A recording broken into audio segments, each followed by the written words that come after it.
ముసలకు కూడా పావలయ్యేంటి బేడా ఆలేదు ఊలేదు అంతే. ఒరే చిన్నోడా వీళ్ళకి తలపు తేడా లోకలేసి పంపించు. 1వ నెంబరు పోండి.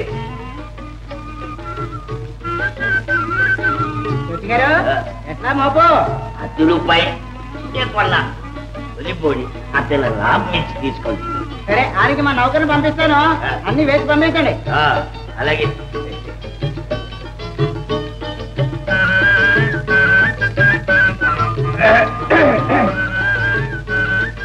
ఏం సుబ్బన్న ఇది పడేట ఏందో మామూలు రోజు నీకు ఇది ఒక ఆట అయిపోయిందే.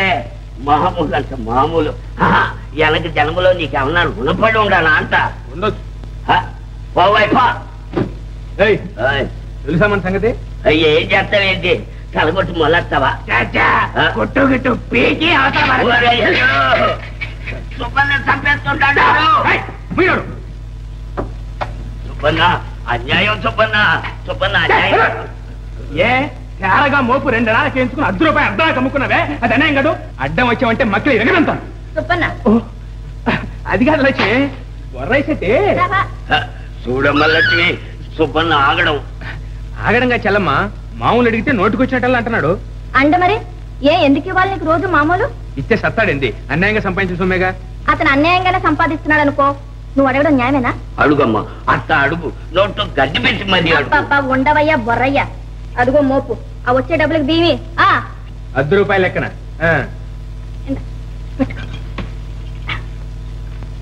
లక్ష్మి, ఈ మేకపిల్ల ఏంది? అదంతా తర్వాత చెప్తానులే, ఇంటికి పదా. ఇంత అన్నం తింది గారు. ఏమే రంగమ్మ, సుబ్బన్న మన ఊళ్ళో పేరు మూసిన రౌడీ కదా, వాడిని చూస్తే లక్ష్మికి భయం వేయలేదేమే? దానికేం భయమే, దాని 10వ ఏటే వాళ్ళ అమ్మా నాన్న పోయినా రెక్కల కష్టం చేసుకు బతుకుతోంది. ఒకళ్ళని పల్లెత్తు మాట అనదు, ఒకళ్ళ అంటే పడదు. నీతిగా నిజాయితీగా బతికే వాళ్ళ ముందు ఎంత టోళ్ళైనా తలొగ్గాల్సిందేగా. అంతేగా. ఊరికే చేయి చేసి అడుగుతుంటే నాకు మాత్రం సరదా ఏంటి చెల్లమ్మ. దేహశ్రమ ఎక్కువ చేస్తే గుండె జబ్బు వస్తుందని చెప్పాడు డాక్టర్. ఏదో పై పనే కదా అని ఇంతకాలం ఆ జమీందారు గారి కమతాలేమో చూస్తుంటుంది. ఇప్పుడేమో గవర్నమెంట్ వాళ్ళు లాక్కుంటారని ఆ జమీందారు గారు ఆ భూములన్నీ తెగనమ్మేశాడు. నాకేమన్నా పని లేకుండా పోయా. ఏం చేయమంటావు చెప్పు? ఆ జమీందారు పుణ్యమా అని ఇప్పటికీ ఈ సుబ్బన్నకి ఈ గతి పెట్టింది. చిచ్చుబుడ్లు, ఆటో బాంబులు, ఏరోప్లేన్లు అన్ని తెచ్చావుగా? అవన్నీ తెచ్చాను. అయితే దీపావళి రోజు అన్ని నేనే కలుస్తా. నువ్వే కాల్చు. అయితే ఇప్పుడు కూడా పని కాలుస్తా.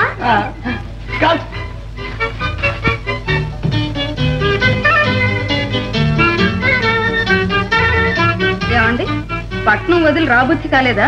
అదేమిటి కొత్తగా మాట్లాడుతున్నావు? మరి ఇదిగో వస్తానని ఇప్పుడా రావడం? ఏం చేయమంటావే, వెళ్ళిన పని అటువంటిది, మరి కావద్దు. ఏమండి, ఇందులో ఏముంది? ఏముందా? ఉండు, నువ్వు చూస్తే కళ్ళు జిగేలమంటాయి. అన్నట్టు మర్చిపోయాను, మీకోసం 2 రోజుల నుంచి కాచుకుని ఉన్నారు. ఎవరా మహానుభావుడు?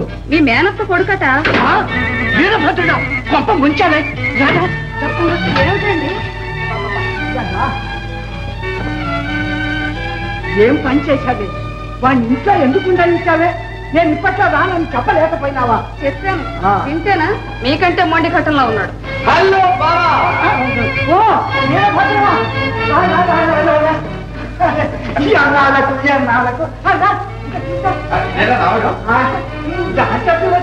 లేదు బాబా, దారి వెంటే వచ్చా. నీ ముఖం చూస్తే అలా కనిపించటంలా. ఆ చెమట, ఆ అవతారం. నేను స్నానం చేసినప్పుడు అయిపోయింది బావా. అయితే మరి భోజనానికి అది అయిపోయింది. అది అయిపోయింది. భలే వాడిరా, అప్పుడే ప్రయాణం పెట్టుకున్నావన్నమాట. అబ్బే, నీతో అర్జెంట్ పని వచ్చాను బావా. ఏమిటో?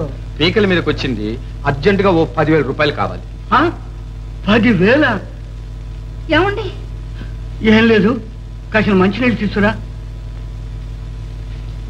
బావా, నీళ్లు తాగక్కర్లేదులే బావా, ఈసారి వడ్డీ. ఇదిగో భద్రం, నువ్వు చెప్తే నమ్మవు గాని నా దగ్గర 10 కూడా లేవురా. ఎలా నమ్మను బావా, మొన్ననేగా భూములను నమ్మేశావు, మరి ఆ డబ్బంతా ఏం చేసినట్టు? పట్నంలో పరిశ్రమల్లో పెట్టేశాను రా. అదంతా నాకు తెలియదు బావా, నువ్వు డబ్బు ఇవ్వాలి, నేను ఇక్కడి నుంచి కదలాలి, అంతే. 10,000 ఎక్కడి నుంచి తెమ్మంటావురా? పోనీ 5,000 ఇవ్వు. 5,000 కొన్ని 2,000 ఇక బేరం ఆడకు. కనీసపు కోరిక కోరాను. రేపు సాయంత్రంలోగా డబ్బు కోర్టులో కట్టాలి, లేదా ఊరేసుకు చావాలి. సరే చావు అంటావా? ఎక్కడో ఎందుకు, ఇక్కడే చేస్తాను. నీ కళ్ళ ముందే ఊరేసుకు చేస్తాను. ఆ పని మాత్రం చేయకు. అయితే ఇవ్వు. శతమొంటివిరా. ఇలారా రాదే.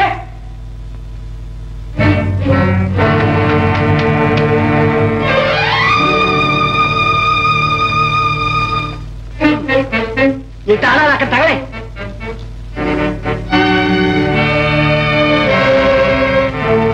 $2,000 పాపం మీ అక్కయ్య అక్కడ ఇక్కడ దాచుకున్నదంతా పోగేసి తెచ్చాను. థ్యాంక్స్ బావా. అన్నట్టు నువ్వు అర్జెంటుగా పోవాలన్నావుగా, బయలుదేరు. మరి ఇప్పుడు రైలు లేదుగా? ఎందుకు, మన కారు ఉందిగా, అందులో వెళ్ళు. ఐడియా బావా, థ్యాంక్స్. వెళ్ళిరా. అలాగే సిద్ధయ్య, అయ్యా అయ్యగారిని పట్నం తీసుకెళ్లి వదిలేసిరా. అంటే స్పీడ్ బోట్ జాగ్రత్త. వెళ్ళొస్తాను బావా. శుభం. వెళ్ళొస్తా. ఒరే భద్రయ్య, పెట్రోల్ పోసుకొని మరీ తగలడు. అలాగే బావా. బావా అవసరమైతే కారు 4 రోజులు ఉంచుకుంటాను. కారు 4 రోజులు ఉంచుకుంటాడా? కర్మ కర్మ. ఏమండి, డబ్బు కారు ఇచ్చి ఆయన సాగనంపాల్సిన అవసరం ఏమిటి? ఏమిటా చెప్తా, లోపలికి రా. వాడిని అలా సాగనంపకపోతే ఇవన్నీ మనకు దక్కవు. బంగారం బంగారం ముద్దలు.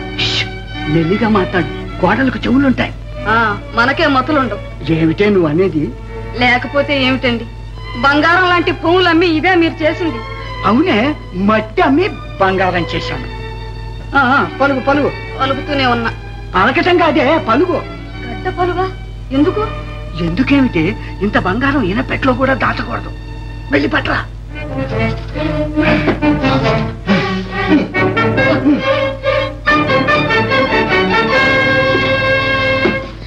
అత్త, ఒక గిద్దెడు పాలి అత్త. గిద్దెడేం కర్మే, చీటికి ముందు వచ్చుంటే చెంబుడు ఇచ్చేదాన్ని. ఆ మునసబు గారికి ఏదో వైద్యానికి కావాలని సుక్క లేకుండా ఇప్పుడే పిండుకుపోయారు. సరేలే అత్త. ఆసిముండా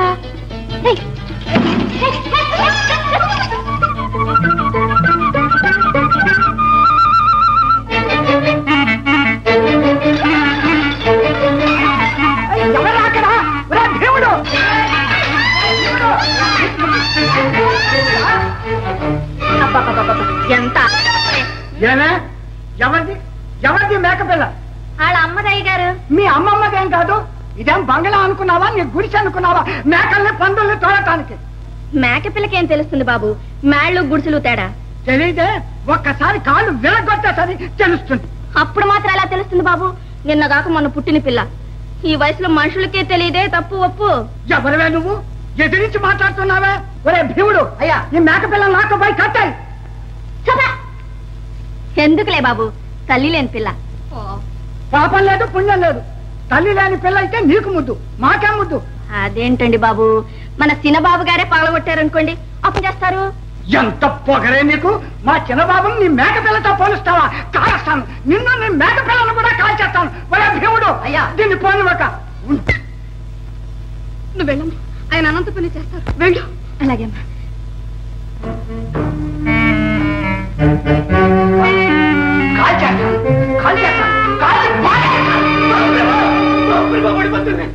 పంతులువా?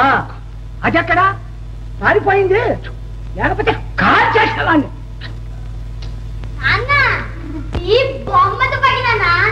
కాల్చడానికి ఏటు పాకైతే ఏమిరా? లేకపోతే కాల్ చేసేవాడిని. పంతులు బతికిపోయినావు. రా.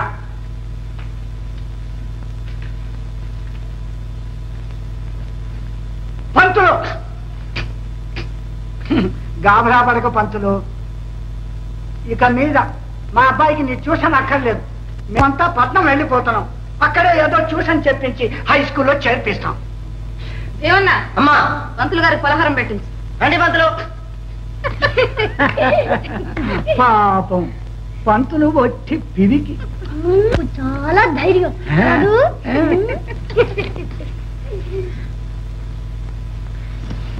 ఏమండి, పట్నం వెళ్ళిన తర్వాత కూడా ఇంకా హై స్కూల్ ఏమిటండి కాలేజీలో చేర్పించక? ఓసి బయట హై స్కూల్ తర్వాతే కాలేజ్. ఏం అదంతా నాకు తెలియదు. అబ్బాయి మాత్రం డాక్టర్ కావాలి అంతే.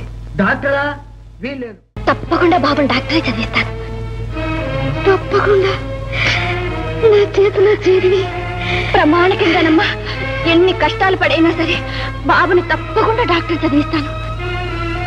లక్ష్మి